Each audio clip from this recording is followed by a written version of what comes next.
আমাদেরকে আল্লাহ রাব্বুল আলামিন তার রহমত থেকে নিরাশ হতে বারণ করছেন। যে যত পাপ করেছে জীবনে, যদি একটা বার কেউ যদি আল্লাহ পাককে মন থেকে ডাকে, চোখ দিয়ে ঝরঝর করে পানি পড়ে, আল্লাহ পাককে বলে, সেজদায় গিয়ে পড়ে আল্লাহকে বলে রব্বিক ফিরলি, আল্লাহ আমাকে মাফ করে দাও, তার মনের মধ্যে যদি সততা থাকে, মন থেকে যদি সেই কথাটা বলে থাকে, আল্লাহ পাক শুধু তাকে ক্ষমাই করবেন না, তার সমস্ত গুনাহগুলোকে আল্লাহ নেকি দিয়ে পরিবর্তন করে দিয়েছে।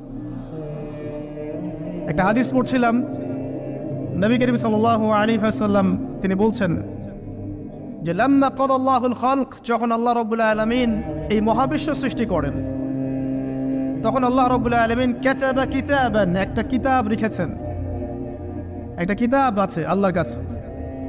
কাতাবা কিতাবান ফাহুয়া ইনদাহু ফাওকাল আরশ, যেই কিতাবটা আল্লাহর নিজের কাছে আছে আরশের উপরে, সেখানে আল্লাহ পাক লিখে রেখেছেন।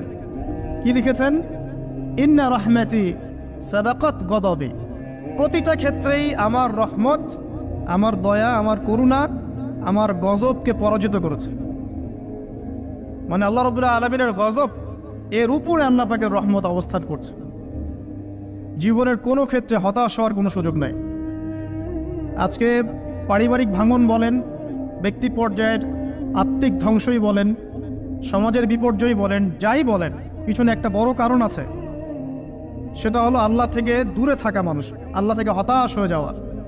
আর এই কাজটা শয়তান করিয়েছে মানুষকে আল্লাহ থেকে দূরে সরানোর জন্য।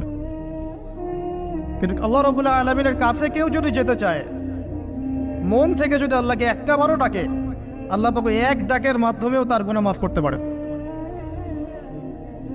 দুজন ব্যক্তির ঘটনা পড়লাম।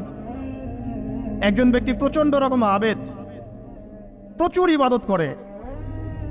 আপনারা জানেন ইবলিসও কিন্তু আবেদ ছিল, ইবলিস কিন্তু প্রচুর ইবাদত করেছে। এখন ওই ব্যক্তির একজন বন্ধু ছিল, এটা বানু ইসরাঈলের ঘটনা। তো সেই বন্ধু পাপী ছিল, বিভিন্ন কবিরা গুনাহ করত। আর এই আবেদ